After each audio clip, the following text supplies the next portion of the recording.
Hi, Sasa. Hi, Julia. Oh my gosh, I can't believe it, but welcome back to GlowJob Season 2. How exciting. I love it. Can you believe that we are finally in our second season? I feel like that went by so fast. But I'm excited. Are you excited? I cannot wait for another news roundup, but how were your holidays? I was in Cabo. If there's anything that's true is that my family does not enjoy a white winter. No snow? No snow. They never want to see snow again. I mean, we were never really into the whole winter wonderland. We grew up in LA, but Cabo was great. Lots of sun, lots of golfing. I definitely tried to stay out of the sun as much as possible, but I don't know. Do you think I got any color? I see some bronzer on you, but I don't think you got a tan. Okay, then that is a success. I will mark that as a win that I came back the same shade. I love it. What about you? How was your holiday? It was so fun. I was in New York. We did get a white winter. It wasn't Christmas, but it was like before Christmas and after Christmas, we got snow. And I realized on this trip, I love New York and I love my family and my friends out there, but I have definitely become an LA girl because I was so excited to come back to LA to warmth and me turning on my heat when the temperature goes to 60. I've gotten so soft. I'm not surprised. There's just something about the good weather. There's a reason why people come to LA. I know they say oh, people in LA are crazy, yada, yada, yada. But no, people love it for good reason. Yeah. And I've become one of those crazy LA people and I'm not ashamed to say it. Welcome to GlowJob, the beauty podcast that's more than skin deep. We're the only podcast to make you hotter and smarter.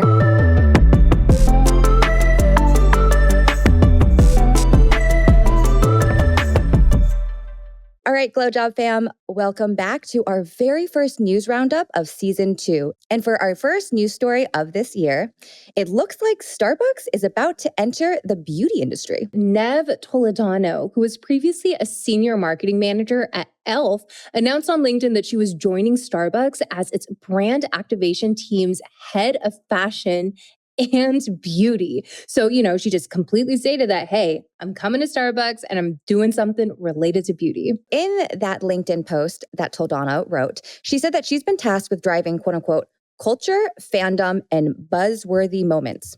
I wonder what that's going to look like. I'm sure it's going to be super exciting because ever since their CEO, Brian Niccol, joined in 2024, they've really been just kind of going after it when it comes to all of these kind of more creative collaborations.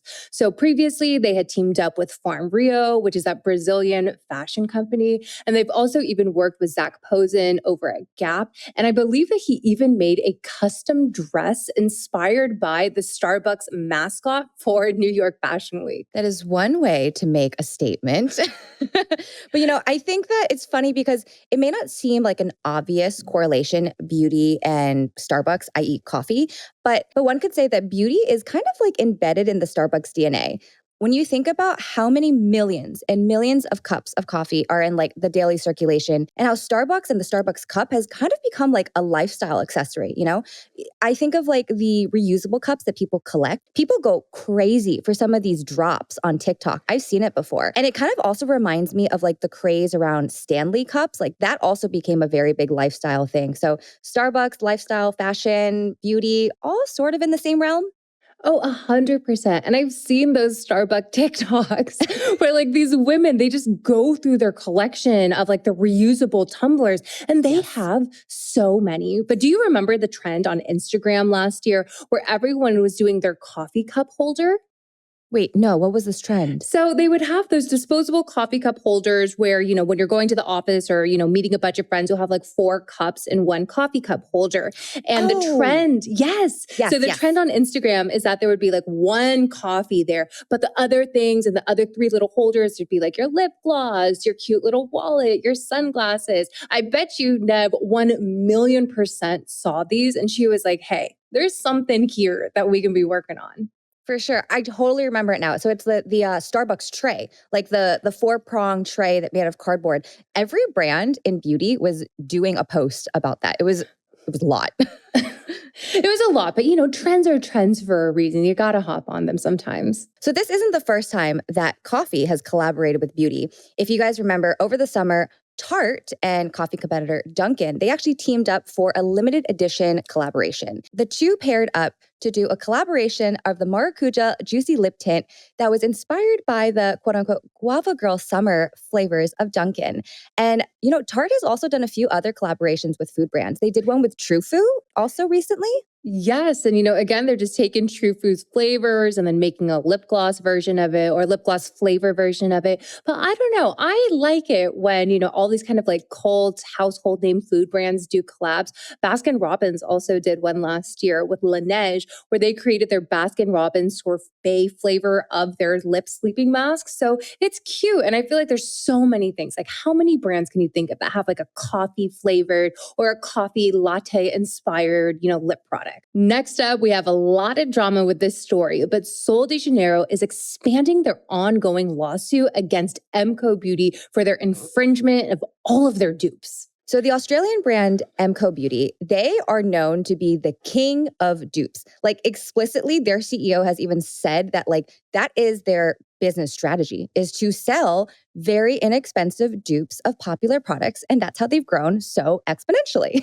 And it's crazy to me because when it comes to all of these dupes, they're not necessarily duping how a product performs. They dupe the packaging, which to me is so absurd because they're in Target right now. And you walk through the aisles and you'll see Sol de Janeiro, you'll see Glossier, Charlotte Tilbury, everything. I think I remembered last year they did have an in-person pop-up and the theme was Sephora. Wow. So they made the pop-up look like a Sephora store, essentially duping Sephora because it had those black and white stripes everywhere. So you're saying that the MCO Beauty products in Target are like duping literally Glossier, et cetera, because they look exactly like it. It is so bad. They're not subtle about it whatsoever. I know brands like e.l.f. and NYX, a lot of times they'll dupe a product, like the idea behind it, like a gripping primer or an eyebrow mascara. But these guys are duping literally the kind of style and design. And this is exactly what Sol de Janeiro is going after them from. Plus, also, they're apparently duping the actual scent of the fragrances. So the juice inside the bottle too. Oof, this is an exact copy paste. And so I know that this case has been going on since 2024, but one thing that I think is also really interesting about what Sol de Janeiro is going after is that they're also accusing MCO Beauty of essentially paying influencers to create dupe content, because that stuff goes so well on TikTok and Instagram. But basically they're saying that they're paying influencers to say oh my God, I found the perfect dupe for the Sol de Janeiro and it's this MCO Beauty product right here. So they're even going kind of beyond just duping the product, but paying people to promote their dupes. Yeah, that's pretty bad. That's a really, really low blow. I know, but I'm really curious to see how this case is going to come about because, there's been so many instances of dupes over the years, but, with something like this, it can really set a precedent for how other brands can go about duping other brands. So MCO's defense in this case so far has been arguing that basically Sol de Janeiro is not protectable in terms of what they are saying that MCO is infringing upon. They're saying that the packaging elements are quote unquote generic and functional and not distinct. I think that's a little bit of a stretch because when you look at the things, they look pretty identical. Yeah, they look identical. Even some of their marketing material is identical, right? The same vibe of the scenery and the ad. I don't know. I don't think this is going to go well for MCO. In MCO's defense, they have made a pretty penny by doing this dupe strategy. MCO's revenue was reportedly over $400 million for the fiscal year that ended in March 2025. That is a lot of money. I mean, people love a good dupe, don't they? Yeah.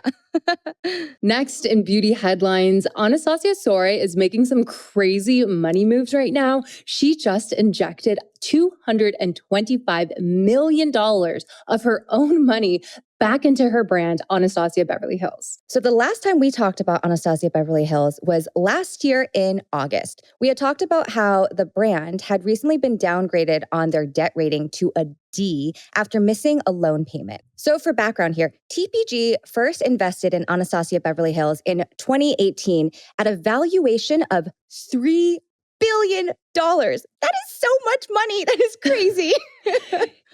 That is absolutely wild because when we were covering all of these billion-dollar transactions last year, there was 1 billion, maybe 1.1 for that L'Oreal Medicaid deal, but 3 billion is absolutely insane. But it doesn't make sense. I'm trying to make sense of it, but in 2018, Anastasia Beverly Hills, they were beauty. Like they were the apex. Like no one was able to compete with them. Oh, for sure. Also, 2018 was peak big beauty. This was when everyone thought beauty was crushing it. Like big deals were happening left and right. These tiny startups that had just like a few million in revenue were being sold for like $100 million. The multiples were bananas back then. Yeah, it's making me think of like the rise of Kylie Cosmetics and Glossier. Like this was a really good time to be a beauty founder. So according to Bloomberg, TPG apparently took a loss on this $600 million investment that they injected into Anastasia Beverly Hills. Given the downgrade in their debt rating that happened in 2024 and then in 2025, TPG wanted to exit out of their stake. So Anastasia invested over $200 million of her own cash to allow TPG to get out mostly of the deal and for her to own more of the brand. And so I think overall, TPG, they had a 38% ownership of Anastasia Beverly Hills, and now it's just 6%. So you can kind of think of it as for $225 million, Anastasia was able to get 32% of her company back. And so Anastasia is still remaining as CEO and majority owner, and they're saying that the company still has strong backing from long-term lenders. This is a big deal because this is probably one of the biggest founder bailout moments we've ever seen, especially just like this is her own cash that she put in to restructure. You know, I like it. I really like when a founder can come back and really reclaim a lot of ownership with the brand. Last year, Huda Kattan did something similar-ish with her own company, Huda Beauty, when she bought it back from General Atlantic. So it looks like Anastasia is doing something super similar here. Next up, L'Oreal is looking to acquire Armani Beauty. Hey, they are on a roll. You know, they bought so much stuff in 2025, and it looks like they have no intent to stop. But all of this really came about when Giorgio Armani, who had actually maintained control of his fashion and beauty empire throughout his entire life, but he died last year at the age of 91 in September. And in his will, it actually stipulates that 15% of the company's shares must be sold within 18 months of his passing. So, you know, it literally states that he wants to sell off this chunk. So L'Oreal is stepping up. Last month, Chief Financial Officer of L'Oreal, Christophe Baboul, confirmed that the company is definitely examining the possibility and they expect to work on the deal, quote unquote, really soon. So L'Oreal already holds the license for Armani Beauty, and this goes up until 2050. So they can develop Armani's fragrances, skincare, and makeup. And so Armani Beauty overall is considered to be one of the largest or key assets within L'Oreal Luxe. And HSBC analysts previously estimated that Armani Beauty generated over $1.7 billion in sales in 2023 alone. And so, you know, it makes a lot of sense. It's a super, super lucrative arm. And so it makes sense that they want to keep it and hold on to it, right? Oh, for sure. So that 1.7 billion in sales represents about 10% of L'Oreal's Luxe division. And that's 3.45% of their overall group revenue. Those are big numbers. Huge. But I mean, out of anybody in the beauty game right now, if anyone's got money, it's L'Oreal. They made so many billion-dollar acquisitions last year. We actually should sit down and tally it all up. But I don't know, Sas, I'm kind of thinking, should we do a L'Oreal deep dive episode in season 2? I think it's coming soon, you guys. Stay tuned. And our last beauty story of today, Starface has officially hired a bank to review strategic investment for the brand. Starface, the ever-popular Gen Z acne patch brand, has hired investment bank Baird to evaluate strategic opportunities. So this could mean either a potential investment by the brand or a sale of the company. And Starface in general, you know, they've been moving really quickly. They were founded in 2019 and they've just been growing and growing and growing. They were really the first brand to make fun shapes and colors out of all of the pimple patches that we see today. Because previously it was like Hero Cosmetics, CosRx, and they just had those kind of ugly, clear circle patches, but they made it fun. Oh, totally. Yeah. All those other ones were like just those like skin colored, very like vanilla. You didn't want them to stand out. Starface was like, no, look at me. See me. You know, they always reminded me of like the Victorian era in France when there was like Marie Antoinette and she, like, remember like all of the fancy ladies of the time, they would draw on beauty marks, but the really fancy ones, they would actually draw them into shapes like little stars and hearts. No, I'm serious. It's a thing. It was a thing back then. I love that. It's so fun. But, back to their growth, it's really been crazy. But my favorite thing that this brand does, because it just cracks me up, but their whole line when it comes to how big they've gotten is that they've sold over 1 billion patches.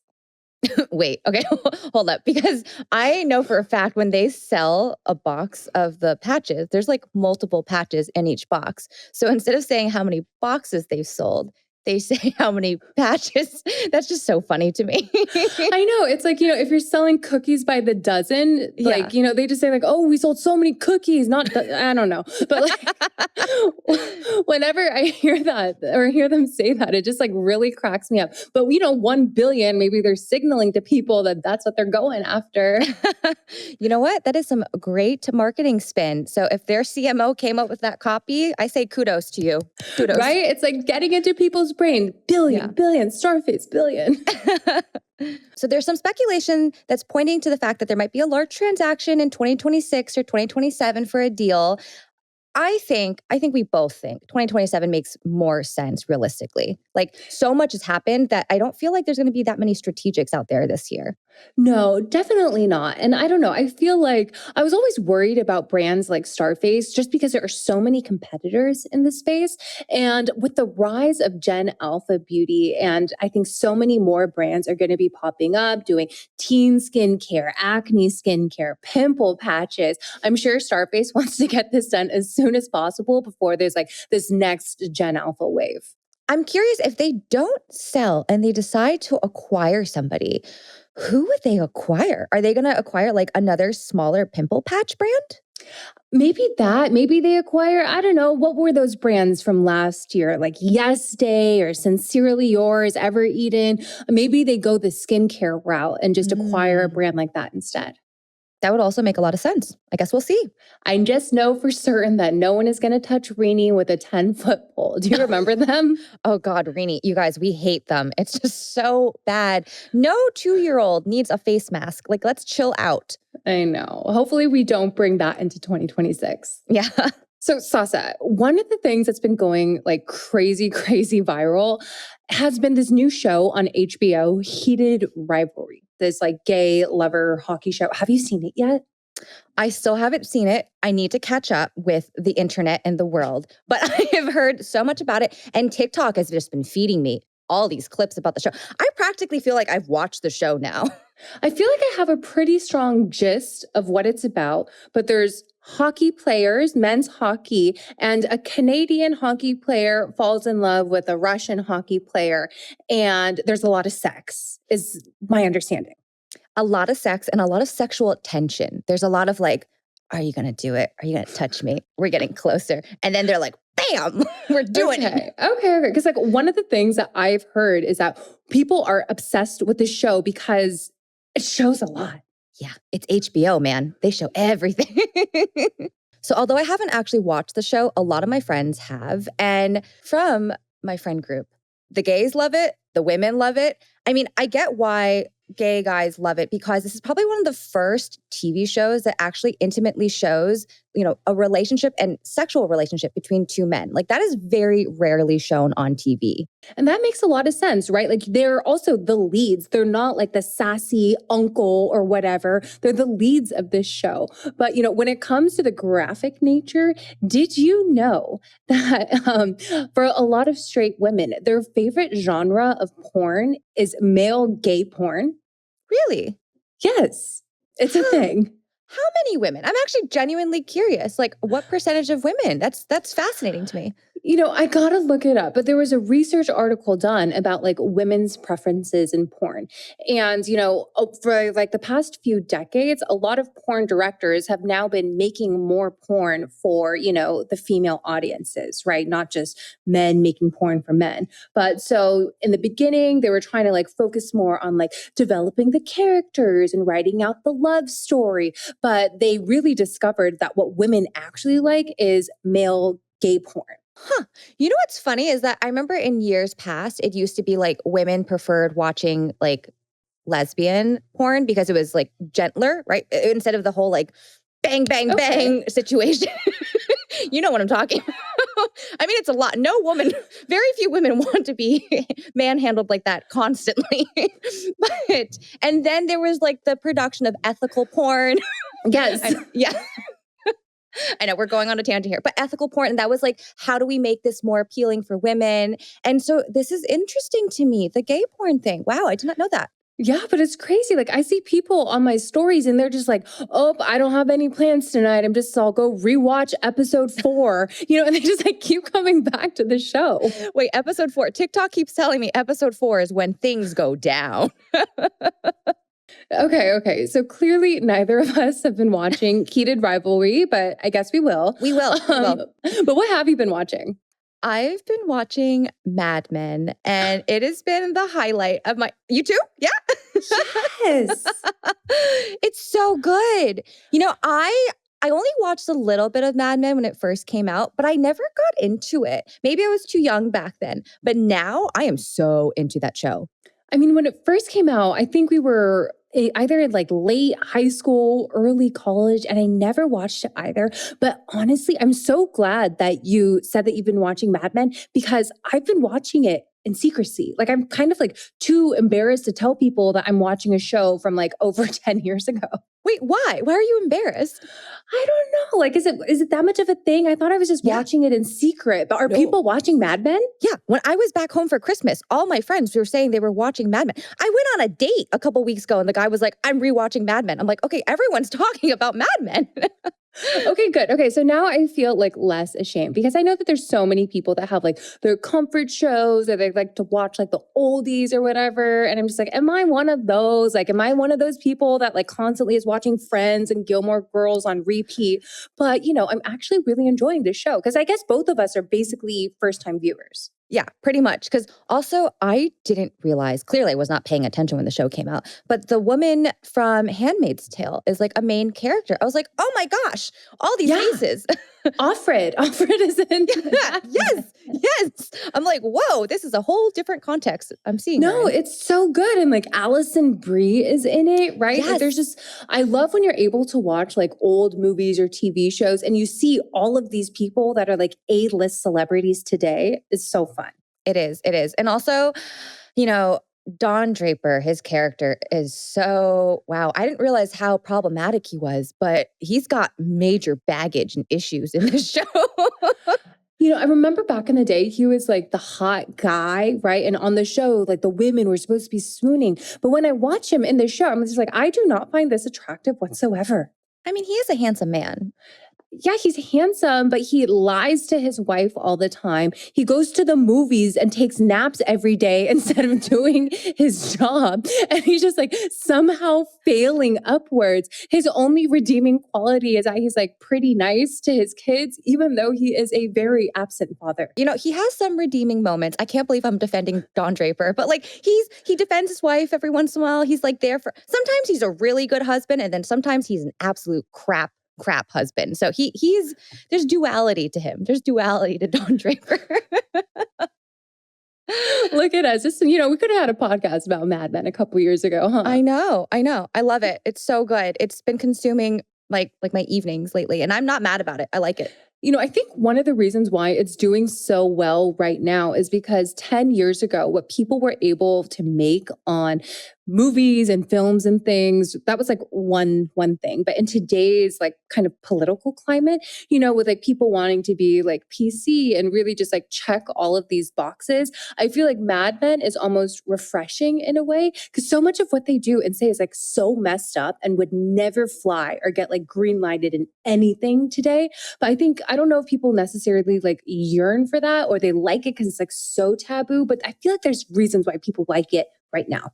I see what you mean. It's kind of like it's not even fresh because it's a show from the 60s. Yeah. But it's a different tone. And I think obviously they were able to get away with it because the show was made a long time, not that long ago, but long enough ago. But also because it is a bit of a historical show, there's a lot more like leeway because they're trying to show a period of time when things were not PC and bad things happened and people said crazy stuff. Yeah, totally. Like I'm thinking on that one scene where Roger or like one of the boss guys, they're like at this party and he's singing in blackface. And like that scene, I'm just like, what the hell is that would never fly today. But it's also like, that's just what people were making 10, 15 years ago when this show was first on. Even though, yes, it's still historical and it's not like a timely, showing of it. But the fact that they were able to make stuff with that. Sidebar, what's one movie that's my favorite, one of my top 3 favorite movies that I know for a fact could not get made in today's day and age? I know what you're going to say because it's also one of my favorite movies and I recently watched it, but you're going to say Tropic Thunder. Oh, no. Wait, not. Wait, I actually have never watched Tropic Thunder ever. Oh, it's so funny. It's so like messed up. But like Robert Downey Jr. is in blackface the entire movie. Oh, I didn't know that. Okay, that was not the movie I was going to say, Jules. Damn, I thought we were like having this twin moment because you're watching Mad Men, I'm watching Mad Men. I guess only I like Tropic Thunder, but okay. No, what were you going to say? I know a lot of people like that movie. No, I was going to say White Chicks. Oh, yeah. Yeah, reverse blackface. Yes, exactly. Reverse. But I love the Wayan brothers. I love them so much. I mean, you guys, GlowDrop fam, it's actually crazy how many times Sasa and I talk about white chicks throughout the year. Not just right now, but like literally every other month, there will be like a white chicks reference or we are just talking to each other about white chicks. But I'm putting it out there right now. October 2026, Halloween, you and I, white chicks. Oh my God, can we please? I think we could crush that outfit. And I'm super down to learn the dance. I already know most of it, but I've never like actually committed to it. Yeah, the whole like chicken part of it. Yeah. I watched too many TikToks of little kids doing that costume last year. We do so good. I'll pull out all my juicy stuff from the 20 archives or whatever. Yeah. We still got it. We still got it. We're good. Also, I want to put it out there that, if I ever see one of the Wayan brothers again, I've told you the story so many times. Julia's probably sick of this. When I was a teenager and I was a hostess at this Japanese restaurant in the city, one time, one of the Wayan brothers, I don't remember which one it was, but they're both hot, so it doesn't matter. One of them came into the restaurant. He left his coat at the table and he went out to go catch a cab. And I was like, oh my God, he left his coat. I grabbed his coat and I was like, excuse me, you left your coat. And he comes back and he's like, oh man, thank you so much. That was so kind of you, blah, blah. And he kissed me on the cheek. And I think I died in that moment and went up to heaven. I still think about that to this day. Wait, that's so funny. Also, do you know that there are like a crazy amount of Wayan brothers siblings? Yes, I do. Yes. There's so many of them. It's wild. I once watched like this old talk show with them and there's like 4 brothers and a sister, like this big crazy family, basically like Jackson 5. But if everybody was a little more normal, but you know what I mean? Yes, a little bit more normal. Thank you so much for tuning in. And we hope to see you guys next Monday for another News Roundup episode. And we also hope to see you on Thursday, where we will have our first Chit Chat episode of the new year, where we cover a new topic each week. Bye, guys. Bye.